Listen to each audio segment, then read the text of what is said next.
Okay, hello everyone. Hello, Caroline. We are today not agreed, but we started with current preparation for the Christmas already, right? Green, almost red. Yeah, we are giving the mood. So the people started to prepare. So, well, again, hello everyone. Today we are here with Caroline, who is our expert in UX and UI, and who is preparing and cooking almost ready the course for us on AI and UX and UI. So Caroline has lots of experience in the product development and product design. Sorry, not product development. Well, product development as well in the field of UX UI. She also had the secret talents, which we're gonna uncover later on. But for now, I will let Caroline to present herself a little bit for you. Yeah, hi everyone. I am Caroline. I am a product designer. I'm currently a lead UX designer at Pantone, the color company, if you're familiar with it. I have experience across lots of different industries: e-commerce, fintech, SaaS, B2B, B2C, and startups as well. And yeah, I'm super excited to walk you through what I have today, just a little sneak peek of the course that it's going to be coming for you. And just really excited about what's happening in the space of AI and UX. There's a lot of really cool tools that are making the process easier for us and also like allowing us to be more creative, which I think is the sweet spot. So yeah, super excited to get into it. Exactly. So, I think I would like you to share with the people who is joining us here, right? Because they somehow either want to become UX UI designer already there and just want to start learning about how to utilize AI, right? I want you just to give it now, after using it for so many times, how it doesn't change your workflow like today with the AI, specifically when you introduce it. So where did you encounter maybe challenges, right? Where it helps you a lot. So like overall, how it changed your working process. Yeah, so it's interesting. It was definitely a little bit of trial and error at the beginning, figuring out what worked best for my workflow because there are just so many options out there, which is amazing. There's new tools popping up every single day, the tools are advancing. I think what I really leaned into is what are the aspects of my workflow that I feel like can be passed off for more like menial tasks, for things to be kind of automated and more efficient so that I could focus on the strategy and the creative parts of my work, which are the more human aspects of what it means to be a UX designer. So just keeping that in mind of like kind of what I really wanted to make sure that I was going to own completely, I looked specifically for tools that would help with those tasks where it maybe wasn't as strategic or didn't require as much of a human element. And through that, I kind of came to a handful of tools that work at every stage of the design process and really have just leaned into those. I dabble in exploring other tools, but it really has been finding one or two, maybe three per phase of the design phase that I just now use as my go-to because learning a new AI tool, and hopefully this course will be able to help you do that. Is has it will take up some time too, but being able to learn those specific tools and master it, and then use that in the future, that saves the time because then you know those tools really well. Yeah, I totally agree with you. I think it's like with every profession, right? There is Yeah. like so many tools are popping out every every day. So sometimes you feel like, oh my God, I'm like, how, where to Yes. start? But I think your approach and like I think everyone's approach is good. Like if you really go and see where you actually like you really hate to do something, right? And you Yes. would really dedicate it. And you leave the things which you really love for yourself. And I think this should be for every profession, not from the UX UI like Exactly. Mhm. the best approach, let's say. Yeah, exactly. Okay, which, so speaking of which, now you said that there is like you want to delegate some manual task, right? So which tasks you delegated to AI in your workflow? Yeah, so it's definitely different per phase of design. So I would say for like documentation, that's going to be a lot of very common with other industries, other roles, really leaning into LLMs for that. So typically Claude or Chat GPT. But there are capabilities within Figma now As a lot of UX designers know, we have Figma Make, we have Figma AI. And Figma is I would say like the vast majority of UX designers is the tool we're using.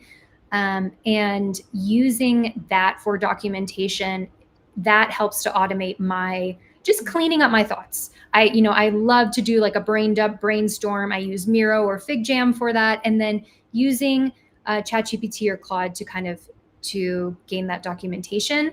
I also use a lot of the synthesis tools within FigJam and Miro. They really help me to take my stickies and start clustering them. So a big thing that we do in UX design is card sorting. So taking different, whether it's quotes, and actually I'm going to show that today, whether it's just ideas that you may have at a brainstorm, it can actually cluster them for you. And make that process of that. Typically in the past, I would actually be like going through every single sticky and dragging and bringing them together, whereas it can start to bring those themes together. It just makes that step faster for me. Yeah. And then I can see it. Yeah. And saving your time, otherwise like I can feel it, put it all like all of the stickies when you're, oh my God. And listen, like that's something that as designers, like we really enjoy doing, but so I don't say that I give it to AI 100%. I basically say, you start it, I'll follow. So it clusters it for me. And then I go back through and I'm like, okay, I think this is right. Or actually I'm going to rename this theme a little bit. So it just saves a chunk of time, not the entire step, which is kind of a pattern throughout my entire course, is like, this is helping you to this percentage, but then I would recommend like going through it yourself too. And I would say like other for the ideation phase, which is really like the step of creating the screens, bringing the ideas to life, coming up with the design solution, that definitely leans more towards, I would prefer and recommend that the designer kind of comes up with that.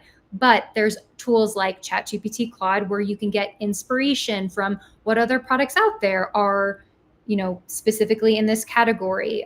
What other, publications can I read about? What other design patterns may I look into? Whereas like you basically have like, it's like having a design advisor sitting next to you and saying like, oh, I actually saw something cool the other day. Here's what you should look at, that you just may not have been exposed to. So I use that for inspiration, but actually like the end of the design process, when I'm really building those screens, I'm typically doing myself with a few automated tasks that I'll get into in a little bit. Yeah, this is very exciting. Yeah. Actually, there is like one of the participants said that she started using clustering but sticky notes in Figma and Gel, and now she's using it all the time. So I love that. That's a thing, yeah. I love it. So you started already talking about that you really talk with Claude or ChatGPT for like brainstorming and getting the ideas and everything. Like, do you maybe now can remember one of the kind of situations that you were like brainstorming with ChatGPT or Claude or whatever LLMs of your choice, that you like it suggested you something that you either didn't expect it or were so like mind blowing that you really use later on? Yeah, I think something that I love about ChatGPT, which is typically was pretty common, is when I will prompt it for competitive analysis. When I'm looking at comparable products, seeing what else is out there, it will go beyond what I've asked. I'll say, would you like me to put together based off of this industry and news ways to think about it? So for my work, I actually work on a tool for other designers as a designer, but it will make suggestions based off of tools for developers. I remember it would say like, oh, you may want to check out how Webflow does this, which isn't necessarily like a one-to-one comparison, but I guess it kind of opened the doors for other ways to think about things and other arenas to consider, which again is kind of like what I was saying with like having that sort of design advisor at the table to be like, oh, here's something I saw that may not be exactly what you're looking for, but it may open up some new ideas. Yeah, or maybe something that you didn't think about, right? Or missed something because like you are so busy with some stuff. Yes. And that's I think that's nice. It's cool to have, like as you said, an assistant. I think not only design but for everyone, right? Yes. So some like also sometimes I'm like talking with it about my thoughts and just like, oh wow, really? I didn't thought about this. Let's look into this right now. Exactly. Cool. I think we're all very excited to know what's gonna come in your course, Okay. right? And get a little bit of the demo. But before we come to this, so I got this kind of a tradition. So every time all of our experts they get like a little nickname, which was AI generated. So disclaimer: I didn't come up with these names, Okay. but I always ask people to provide some fun facts and your like professional background, right? So now I collected it all in ChatGPT, brainstorm and come up with the three. I mean, he come up with more, but I choose three. So with the three nicknames, which I'm gonna now tell you. Okay. And I would like you to choose the one which you like the most. So this one is gonna be your AI Squad nickname in the She AI platform. I love it. Okay, let's go. I'm ready. Okay, ready. So the first one we have Hex and Scones Pro. Okay. Then I guess you got it from where it comes, right? Yes. When we have Prototype Podcaster, Oh my gosh. and the last one is Scone to Screen Designer. Ooh. Scone to screen designer. Yeah, that really fits. It's Yeah. yeah. I would just give a little bit of info. So actually, Caroline really loves baking, Yes. which I do as well. So that's Those why. are like scone, custard, I'm sensing a pattern. Yep. So that's why it's just like ChatGPT suggested something with the baking. It was just like a story baker and everything. But I love this scone to screen design. It was like fantastic. I also like imagine you there. So well, Caroline, now from now on, you're not Caroline anymore. You are scone to screen designer. Scone to Exactly. screen designer. I love it. I can actually see myself like taking a picture of a scone that I make and bringing it into a project and making the whole thing come to life. So absolutely. So perfect. Yeah. If you're gonna do it, please post Shia. Mention Shia in your post, okay? Oh, I If you're gonna will. take a picture. Honestly, I with could the do story. it and then like do the whole AI cycle of like, removing the background, putting it into Canva. It's another case study. Exactly. Yeah. Well, perfect, Caroline. I'm gonna leave you now to Perfect. walk us through what's gonna be in your course, Sure. and give a little bit of demo for our members. Sounds great. Okay, perfect. Let me jump in. Okay, awesome. Well, thanks everyone for being here. I'm really excited to show you just a slice of what's going to be in the course. So today I'm really going to focus on two parts of the design process. One, the discovery phase and tools that I use in research, both quant and qual. And then I'm also going to focus on tools that you can use in ideation. But in the course, I actually go through the entire design process. So you can follow along how you would normally conduct any of your own projects in the course itself. But we're going to do a little hopping around today. So today we're going to talk about, so like I said, today we're going to focus on research first. So I'll talk about documentation, creating research plans, interview scripts, presentations, and more with Claude and Miro AI. And then I'll talk about extracting themes and patterns, kind of like I was saying before with Miro AI, and then competitive analysis and desk research with Claude.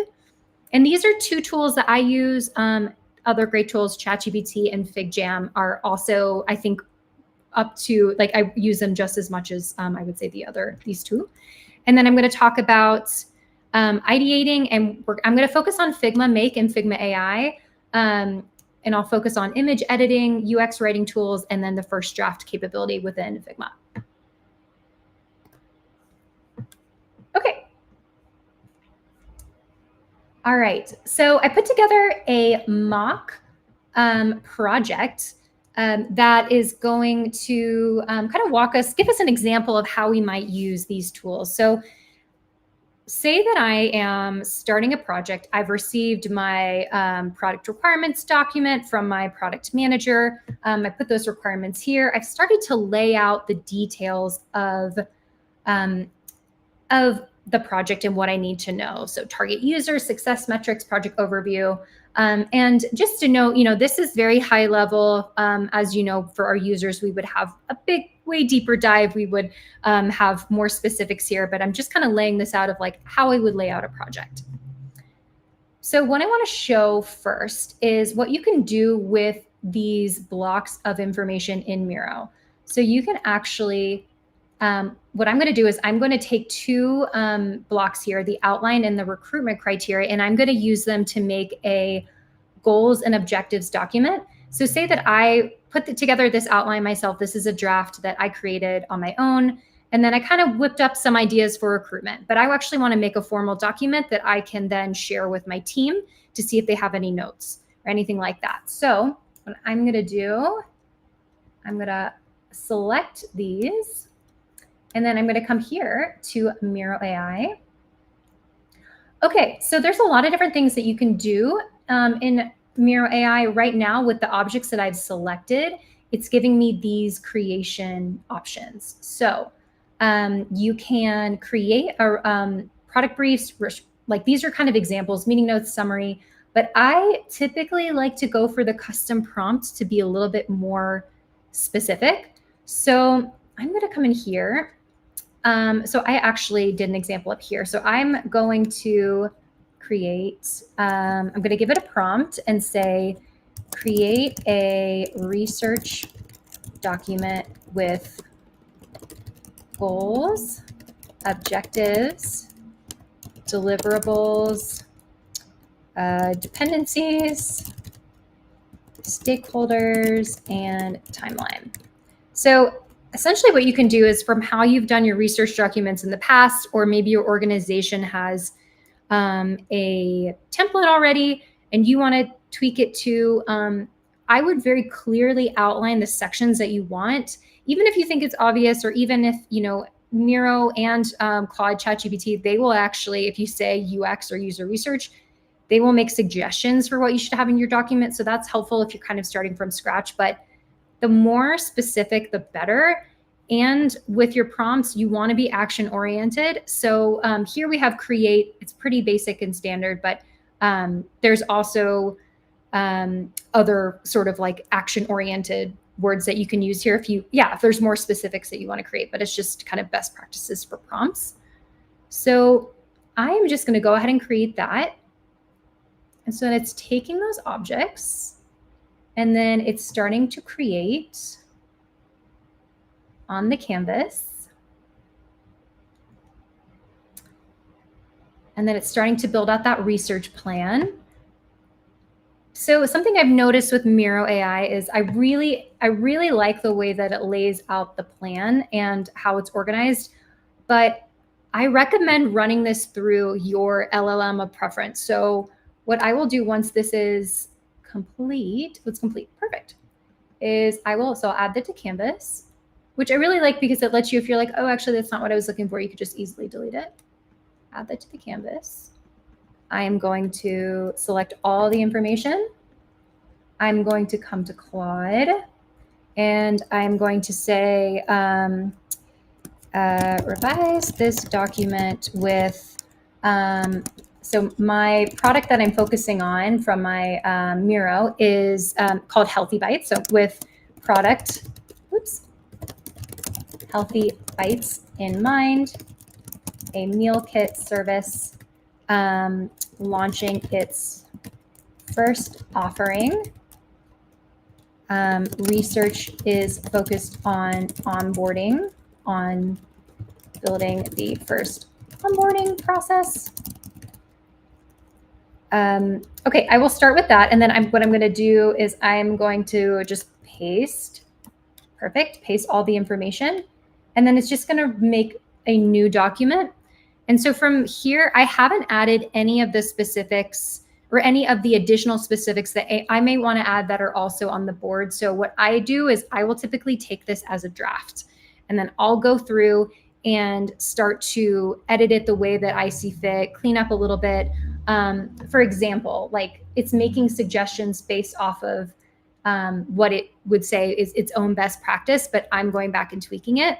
And so something that I say throughout the course is to really just take these as a starting point and build off of them, because based off of your company, based off of your team, based off of your working preferences, you may have lots of edits and customizations that you may want to add to this.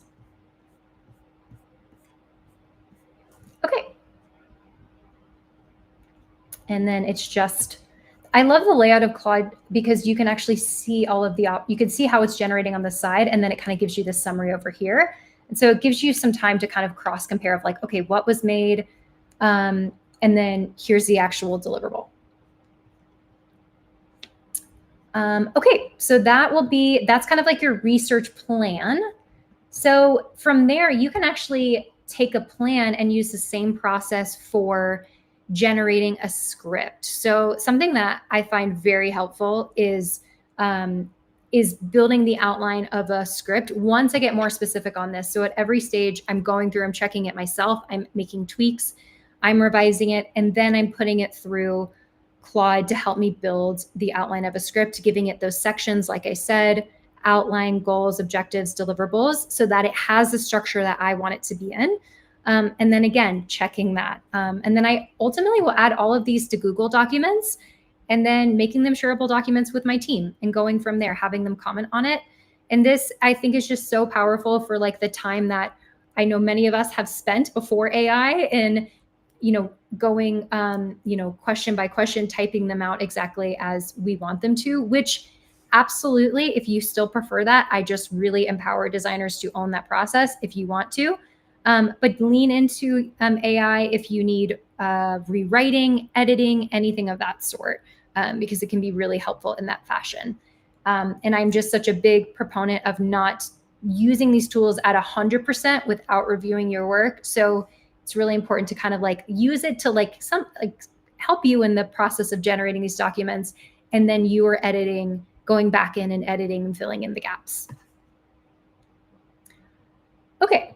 So for time's sake, I'm going to say, we're going to skip over the step of the actual interview process. So say that I conducted the interviews, and some tools that are really helpful that you may have with your company, you may have as an entrepreneur, that I think are really incredible are Maze, User Testing, and Hey Marvin as moderated, recorded interview tools that have AI capabilities. So Maze even has a capability where you can do unmoderated testing, and it can do interviews overnight with its AI. It's AI moderated. So it's AI moderated interviews, and it does it for you so that you can set up the test overnight, wake up in the morning, you have responses.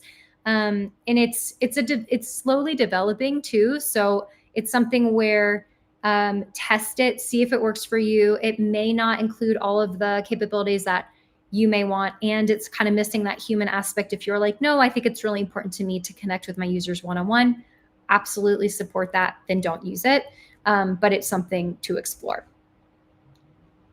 So say that I have, I've conducted my interviews, here are my scripts. So I'm just pasting them here so that you can see.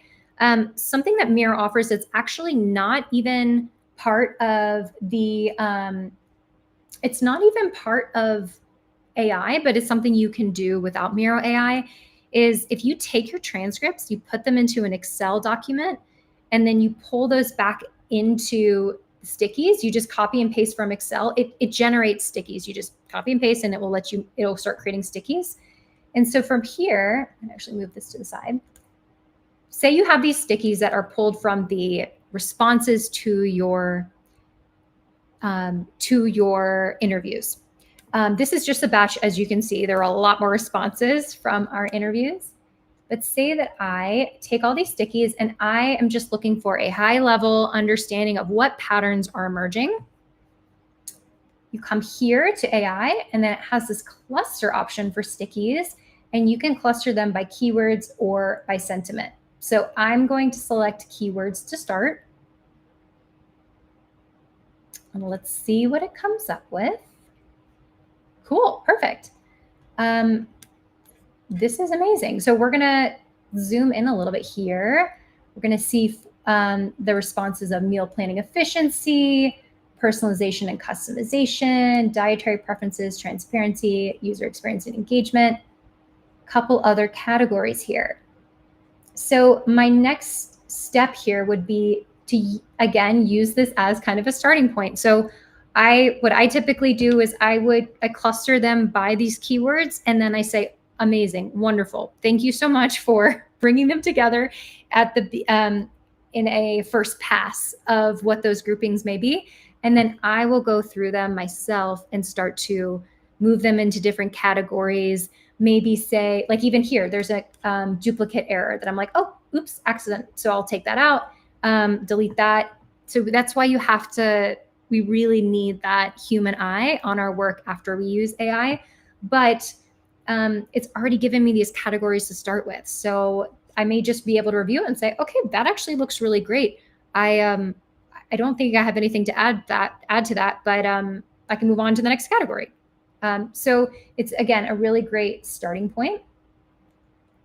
And then another option too, which I haven't used as much, but I think is really helpful for kind of getting a sense of like an immediate reaction to your interviews. So this could be really helpful if you're pulling in responses to a usability test, because you want to see what worked, what didn't pretty quickly. And of course, you're going to want to dive into the specifics, where was the flow broken, where, looking at a heat map, maybe where were those frustrating points, where were those, what was the happy path. But what you can do just as a first pass or first understanding of what may be working well is grouping it by sentiment. So this will lay it out, and you can actually do both. So you could, it's positive, neutral, negative. You can actually duplicate these here. And then I will, let's see, move this.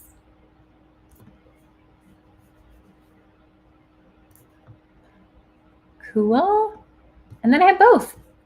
So then you have both to work with. And so then I would be able to come here and say, okay, what was working really well? Amazing, great. If there's any themes or common stickies here under negative, I would say, ooh, that's showing up as the biggest breaking point or pain point within the test that we just ran. Okay, so that is clustering. Another great tool that I'm not going to talk about today for time's sake is FigJam. For clustering, I know someone commented that they love clustering with FigJam. It's a joy. So if that's a tool that you also like to use, I think both of these tools work really well. It's totally about preference. For example, my organization, we use Miro so much for project planning, brainstorming, North Star vision workshops. So it's actually easier for me to use Miro because I can pull from different boards. But if your organization is using FigJam, by all means, go for it. Like I said, really, really great suggestion is to just stick to the tools that you know and really hone in on them so that you don't lose that time of like deciding, oh, which tool is better. Because between like one or two, they're probably going to serve you the same value if they're basically the same tool.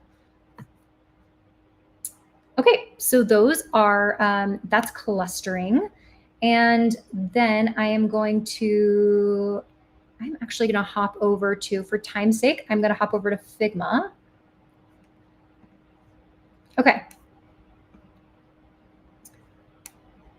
So I'm going to show you a few tools in Figma that many of you designers may have already used, but I wanted to just hone in on them because I think that they are the tools that I'm using the most that are just driving the most efficiency. And it's just so convenient that there are now AI capabilities in Figma.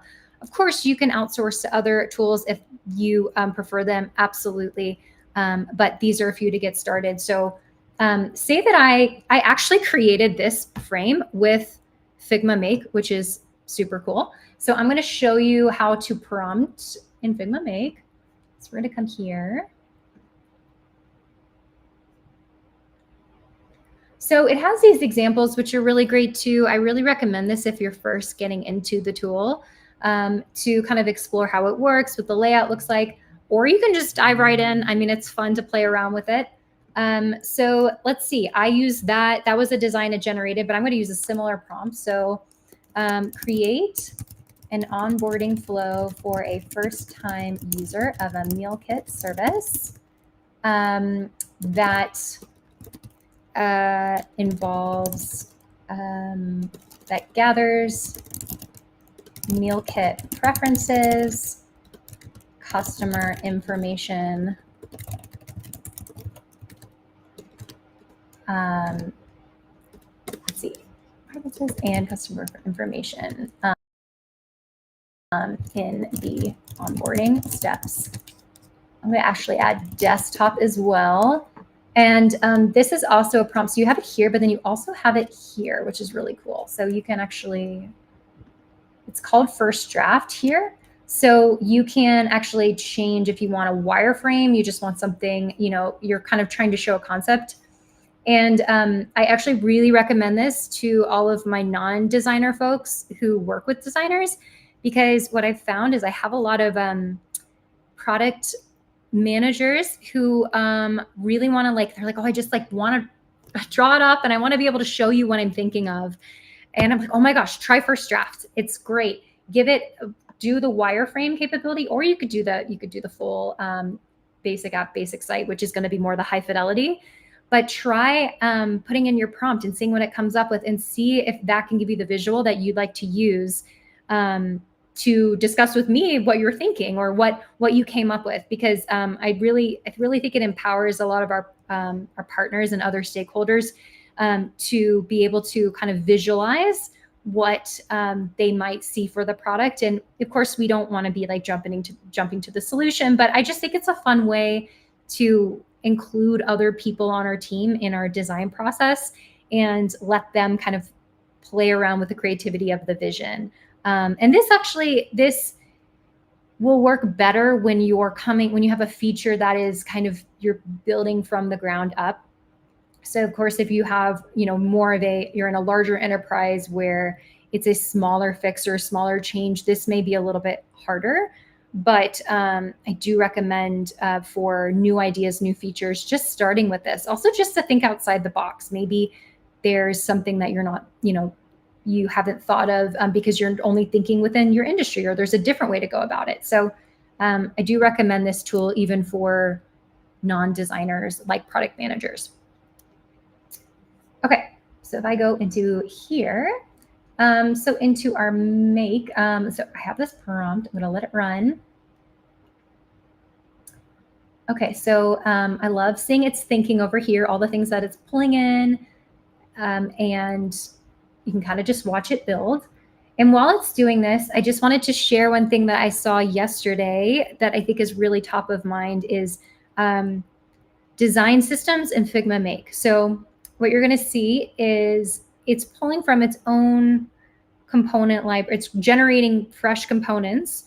So it's definitely not going to be building within the design system you need. So, but as of yesterday, they announced that Figma is announcing that design systems are coming into Figma. So based off of the design system that you have with your organization or your project, whatever, there is a future where you're going to be able to actually bring in your design system and build the Figma Make on top of that, which gives us a lot of, really empowers other companies and organizations and teams to like strengthen that design system to make it really flexible and capable to work well within the new system. But it's coming, so I can't really speak for how ultimately every step is going to work, but just look out for that. And what I like to do with Figma Make and First Draft is I really use this as inspiration. So if you are working within a company, you have a design system, you have context, you have the human understanding of what this project may need, what it may look like, and your own creativity that this is not going to be able to replicate, and we don't want it to. So I lean into this to say, how else may I think of this? What is another way of simplifying an onboarding flow that I haven't already thought of? in my workflow, I'm really leaning into building it first myself and then coming here for more inspiration. I very rarely use this, actually have never used this for my designs.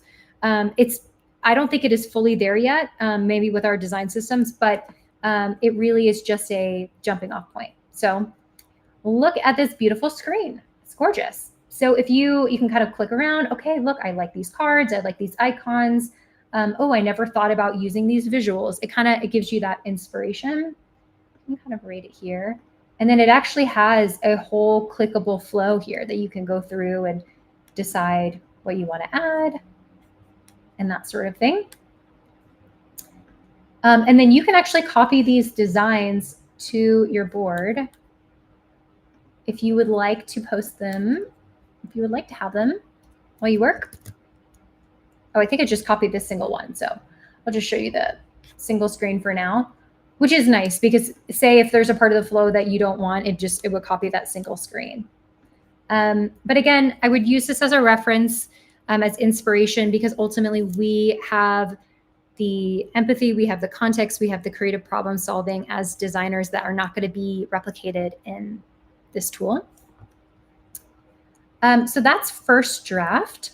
And then Figma capabilities that I use, AI capabilities that I use pretty regularly are the following. So I use a lot of their copy capabilities. So translations. I work at an e-commerce company, so we're global, and so we have to make sure that English we have enough space to translate to maybe a longer language. Like very often I find that German requires flexibility, longer text flexibility and bigger containers than English.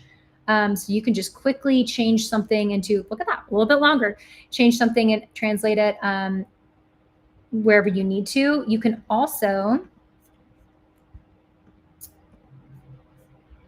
rewrite this to sound if you want it to be shorter. Say this is really helpful because as you know, you may have components or just elements where you're going to need to fit that button. It needs to be really clear and it needs to be very succinct. Or, even in this tile or this card here, making sure that the text is going to be concise. So making that shorter, more casual. You could even say, I want this to sound sillier. Maybe that is part of our brand tone. Pick the munching method that tickles your fancy and fits your wacky lifestyle and wild dreams. Love it. That's fantastic. It's something to really run with. And I would say this is a great starting point before working with your content designer, if you have one, UX writer, your product marketing team, as a good jumping off point. It really helps them, and it also supports your experience and will make your presentation stronger when you've already taken that into mind. And then I think the last thing I wanted to show, and something else I wanted to include is, and I know this is very, very popular for a lot of people, just in work in general, is using ChatGPT or Claude for copywriting and UX writing. So if your screen has a lot more text, say you have a landing page with FAQs or that kind of thing, you can use Claude or ChatGPT and then ask it to produce an output that has, maybe a brand tone that is more casual or funnier. And that may save you some time. It also is just another perspective. If you're like, I'm not totally loving the responses I'm getting in Figma, let me explore using another tool. It doesn't hurt to do that either. And then the last thing I'm going to show is, say that you're looking at your screen and you're looking at the layout that you have and you're like, okay, I really want to show some imagery, maybe within these tiles. I'm going to maybe change the background so it's not a gradient, and I really just want the visual to pop per option or to be an example of what they're clicking on. So say I want to, I'm going to look at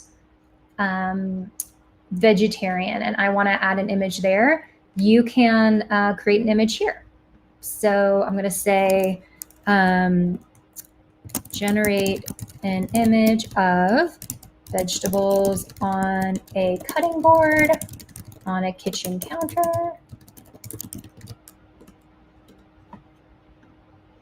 And there are lots of tools for these for image generation. I'm sure that you've seen. Another one that I love is Adobe Firefly. There's Midjourney. I typically find that with images, I like to use them as placeholders because I really want my content team to have the final say on what they think the image is best, and they do want to have that autonomy. So I will typically use something like Figma's image generator or Firefly as a representation of what it could be. If they want to use it, that's great. We can talk about that possibility, but it's also just good for showcasing your flow. And then another option here, if you're like, oh, I actually want to create a different background, or I really want to hone in on the cutting board, you can also remove the background. And that'll take care of that. A really helpful tool for removing your background that I find happening a lot in my work is logos. So if you are working on a pricing page or a landing page or some sort of subscription service where you want to show your partnerships, but can't find looking at the official logo online, but you can't seem to get that transparent background where you don't have, it doesn't have it has a white background and it's a JPEG or PNG. You can bring that into here, bring it into your Figma workspace and remove the background here. And it just saves you so much time. And I think those are all the tools that I'm going to share today. Just going back to what to look forward to in the course. Let me just present this. Okay, so just a couple things to remind you of all the great things that are happening in the course.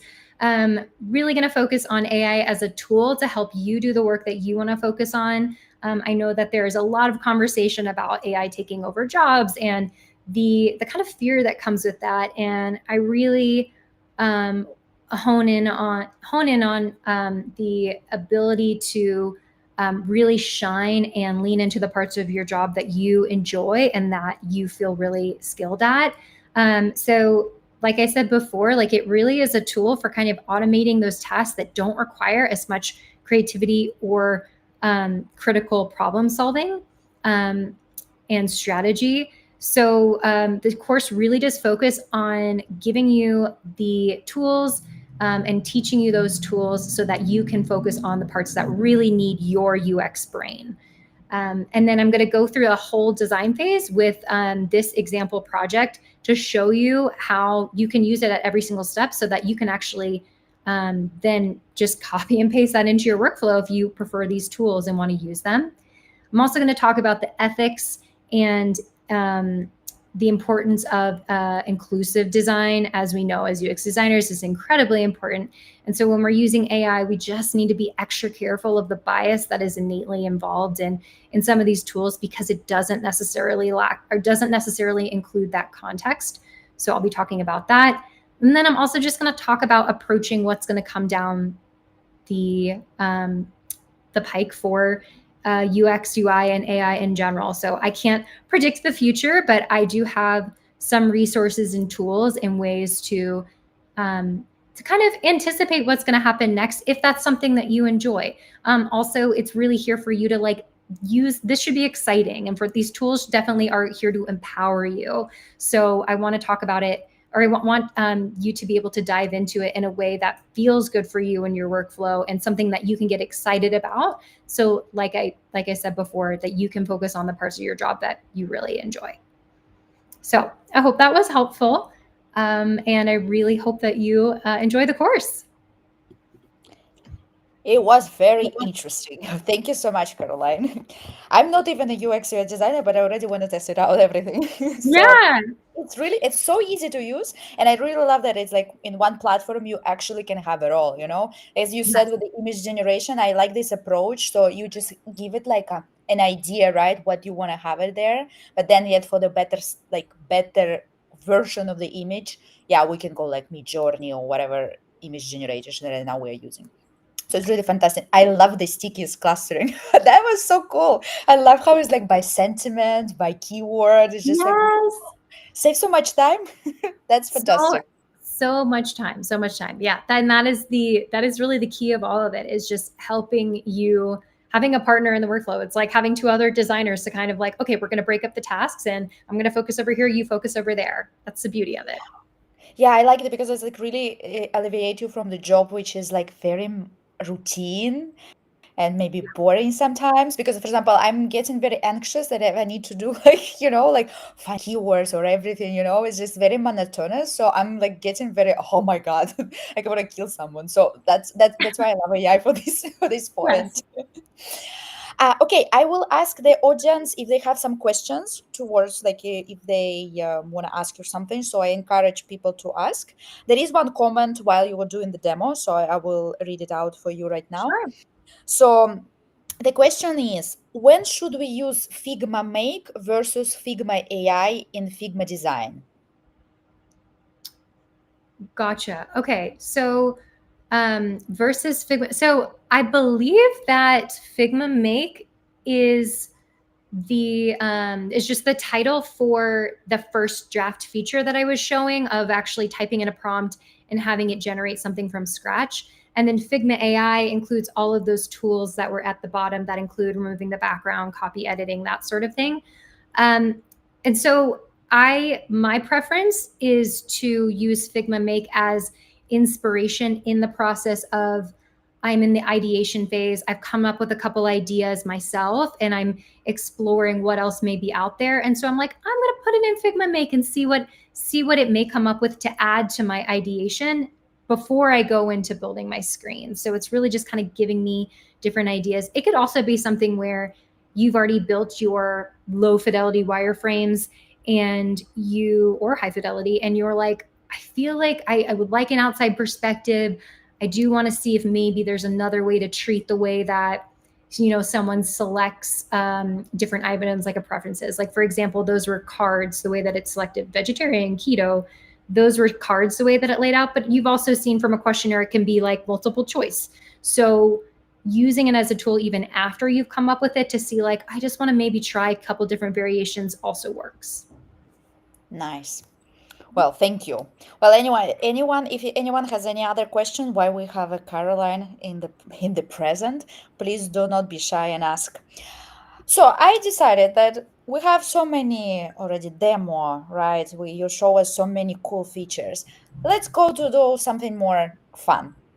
Okay. So first, I have some fun questions for you, related a little bit with your personality, of course. Love it. So, uh, as we established, you really like baking, right? So, what flavor of the cake best represents AI's impact on UX UI, in your opinion?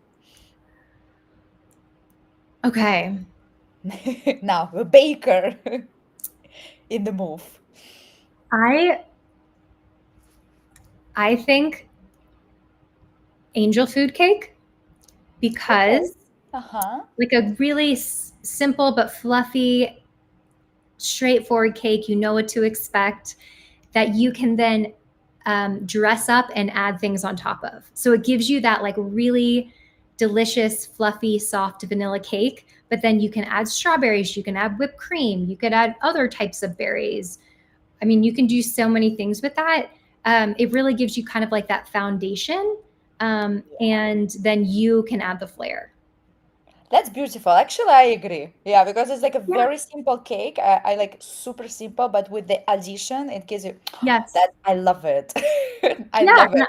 I think that would be like how I'd say it in general. I mean, of course, different tools, an image generator, I'd say, okay, that's maybe like a funfetti cake with like sparklers coming out of it. But overall, it's that you know what to expect.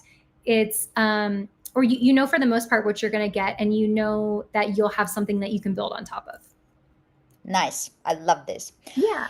Now, let's do you like movies? Like watch a lot of movies? Yes. Yes. Ah, fantastic. So I want you to think about like movie scene maybe or movie in general, okay? So maybe we can cut it to this if it's going to be difficult to come up with the movie scene. Okay. Okay. Um, which represents how AI collaborates with the designers.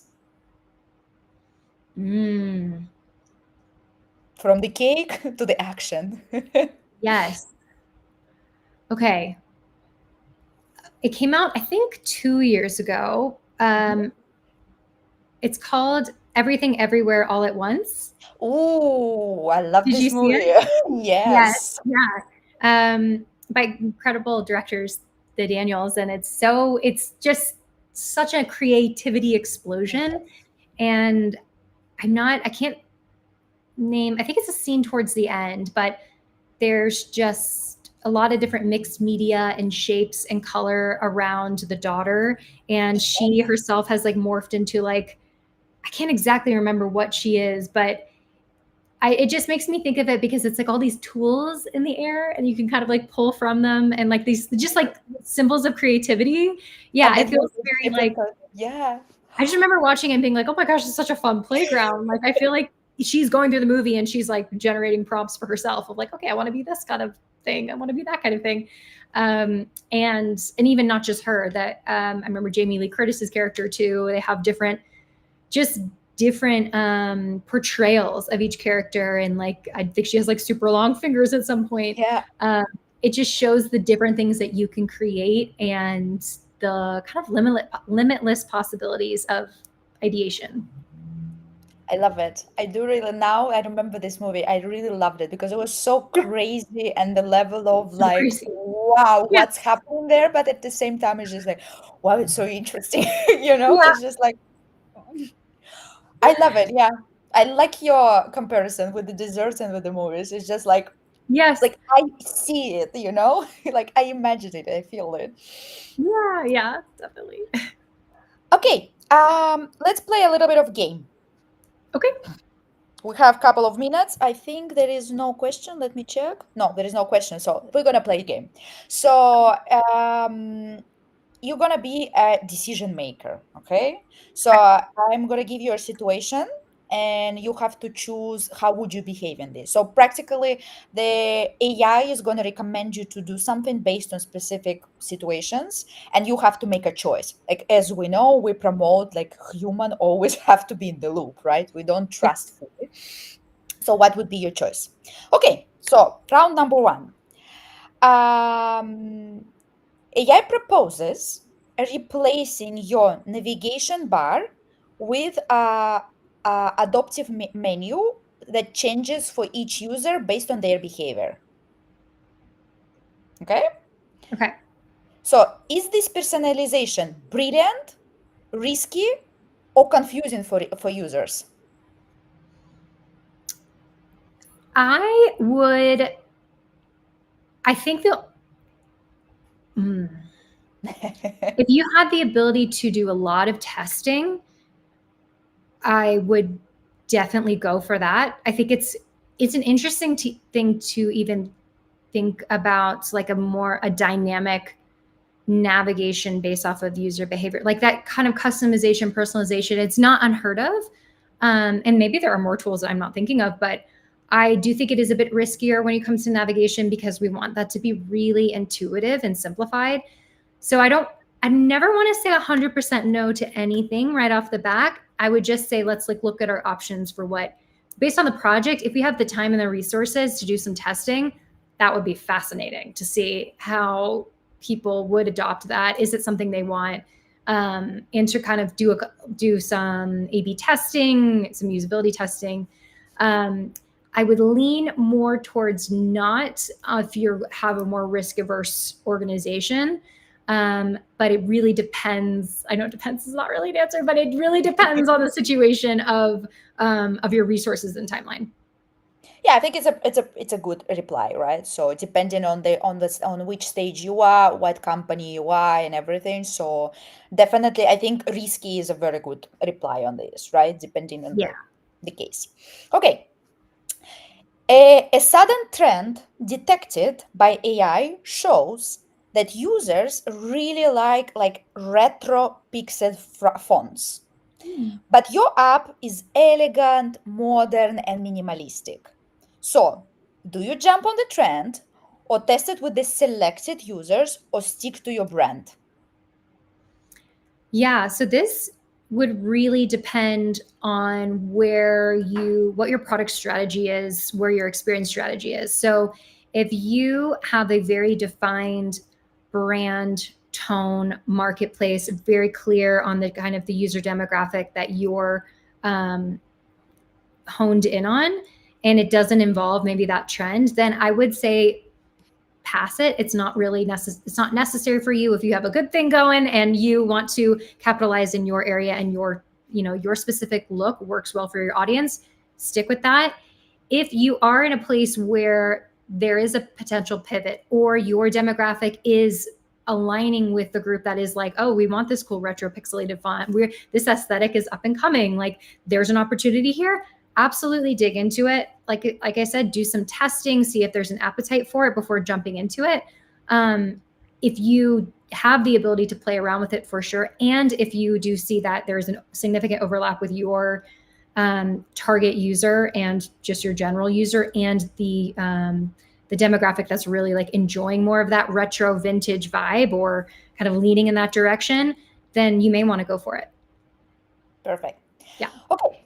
So I want to wrap it up with one question. So I Yeah. want you to give maybe one piece of advice for the people who are just starting, the process, like who already either like I think they're already in UX and UI, right? But they just starting their journey with AI. So what kind of advice you would give them? Yeah, I would say first and foremost, have fun with the exploration. So, one of the most enjoyable parts of bringing this new tool into our workflow is making it not only easier for ourselves but also like bringing out some of the parts of the design process that we really enjoy. So explore different products, that all of the products out there, because what I'm showing in my course too is a range of different products you can use, but there are so many other options out there. So explore what works best for you. Make sure to have fun with it, because that's so important in the process of anything. And then I would just say, really trust your own expertise and skill set and lean into your human design partners to back up, to give you feedback on your work. So, like I said, like this is such a great resource to produce great work, but it absolutely has to have those humans behind it and that human element. So make sure that everything that you're using it for, you're checking yourself, you're feeling good about. And if you have a gut instinct that something feels off, go with it, because you are the designer. You were trained in this. You're learning this skill. You're growing in your design chops, and that background AI doesn't necessarily have. That's beautiful. Thank you, Caroline. Yeah. So, well, once again, thank you so much for amazing conversation, for amazing demo. All of us learned something if they didn't know, so now we know it.